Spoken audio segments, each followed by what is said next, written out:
what I thought I would do is take a whole roast chicken, and turn it into 4 meals for 4 people out of 1 chicken. Earlier on I roasted up a chicken, and tonight we're going to make a chicken curry with it, sort of a South Indian chicken curry with some spices and coconut milk. In here we've got 2 white onions, they've just been finely sliced, and then we've got some cinnamon stick and a couple of bay leaves, and I've got 4 cloves as well.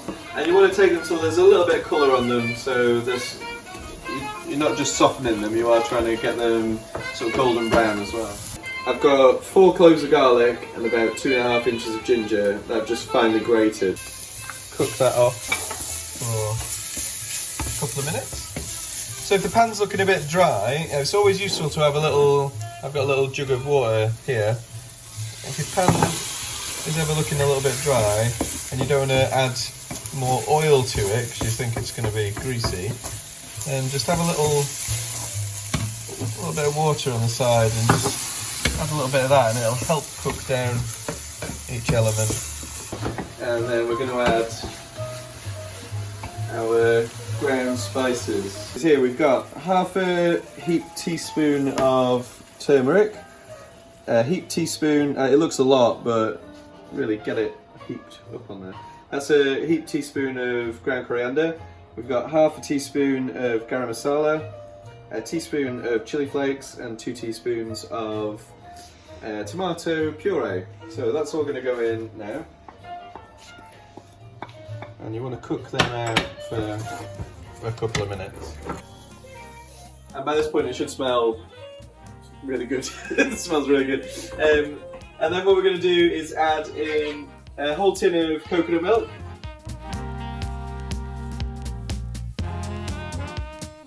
Don't worry if it's separated into the liquid and solid, that's fine. And I'm going to add about 100 mils of water as well. And then this is the point that you're going to add your vegetables. I'm going to put chickpeas in and some spinach. So I'm going to put those in, and I've got a large handful of baby spinach as well. So I'm going to put that in. And then I'm just going to cook that on a low simmer for about 10 minutes.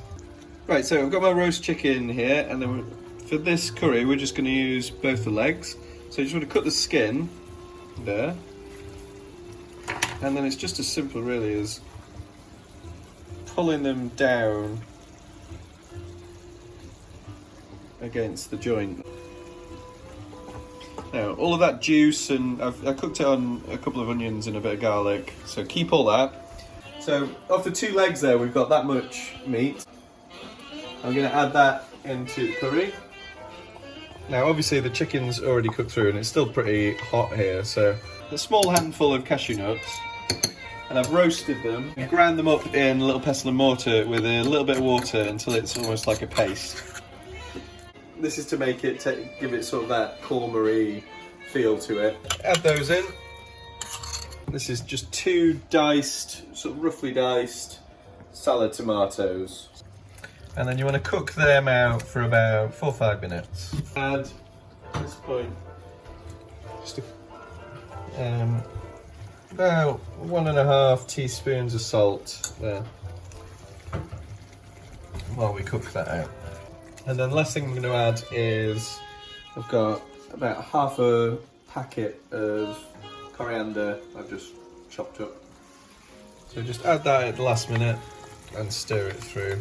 It can come off the heat now, and then we'll get it plated up. So there we go, that's sort of South Indian-ish chicken and chickpea curry. Now, just any plain long grain rice or basmati rice would be great with this. I've gone for a packet of pre-made Uncle Ben's pilau rice, and it's absolutely fine. So, cook the chicken off in here. So we've taken both the legs off, we've still got both the breasts and everything else, and then all of this juice. What you want to do is get this cooled down and then put it into the fridge, and don't throw anything away. All of the juice, all of the brown bits on the bottom, save all of that, and then we're going to use all of that in the next couple of recipes.